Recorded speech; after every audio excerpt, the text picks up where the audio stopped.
Paralympic movement is unique. It seeks to improve health, equality, and social inclusion for people with a disability through the power of sport. At the centre of parasport is a process called classification. It protects integrity and fairness of parasport competition by determining which sports para-athletes can compete in and who they compete against. Since each sport requires para-athletes to use their bodies differently, classifications are unique to each sport. When should para-athletes get classified? Classification is required to participate in all competitive parasport.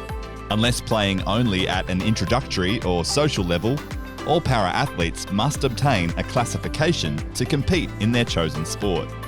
In some sports, athletes do have access to provisional classification while they begin on the parasport pathway. But ultimately, all para-athletes must be classified at a national level to progress in parasport. How do para-athletes get classified? Regardless of the type of classification required, athletes should contact the national sport organisation for their chosen sport well in advance of being classified to begin the process. Each national sport organisation, or NSO, will guide para-athletes through the process by providing the information and forms needed. Athletes will then need to make a classification appointment. Providing medical records. Every athlete must provide medical information from their doctor or healthcare specialist, which outlines their diagnosis. Once this documentation is prepared, the athlete must also provide this information to their NSO.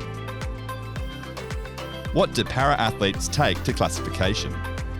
On the day of the classification appointment, athletes will need to wear their sports training gear, bring one support person with them to classification, bring any equipment they use for competition, such as sport prosthesis, strapping, and competition equipment like competition chairs and bikes. Athletes with a vision impairment must bring any vision aids, for example their glasses or sports sunglasses. The classification assessment. When the para-athlete and their support person arrive at the classification venue, they will be greeted by a staff member from the local organising committee or national sporting organisation. Hey Sam, how are you today? I'm well, thanks. How are you? I'm good, thank you. The para-athlete will be welcomed, asked if they have submitted all of their medical information, and then asked to read and sign the athlete classification consent form. I'll come and get you when the classifiers are ready. Sounds good. Once inside the classification room, the classifiers will introduce themselves and run through the classification process. There are usually two classifiers who form the classification panel.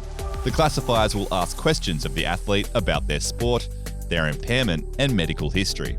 All answers provided by the athlete are captured securely, either online or on a written form. We're ready to go onto the bench then. Following the interview, the classifiers will direct the athlete through a range of physical tests, including muscle strength, coordination, or vision tests, depending on each individual's impairment to get an understanding of how their body works.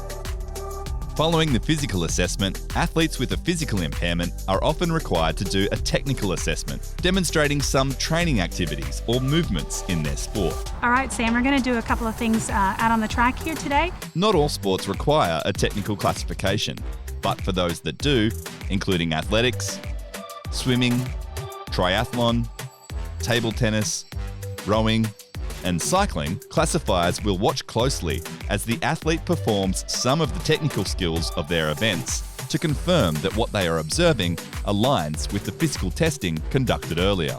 We'd like to see how you push around a bend and how you hit your compensator as you get into the bend. Athletes may also be observed during the events at their competition.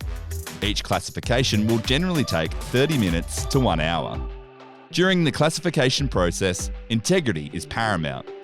Athletes and their team around them must be honest with the classifiers and give their best efforts at all times.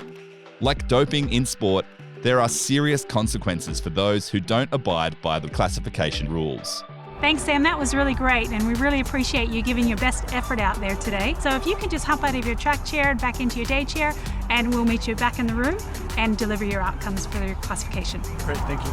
Once all tests are concluded and classifiers have gathered all relevant information, the athlete receives their classification outcome.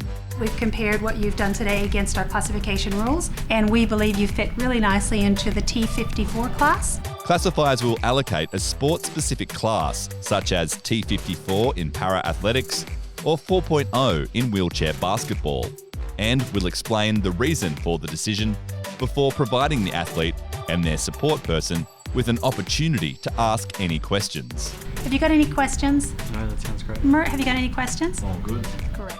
All athletes are given a copy of their classification outcome, and the results are published on a classification master list available on their sports organisation website. Thanks so much, Sam, and all the best with your athletics journey.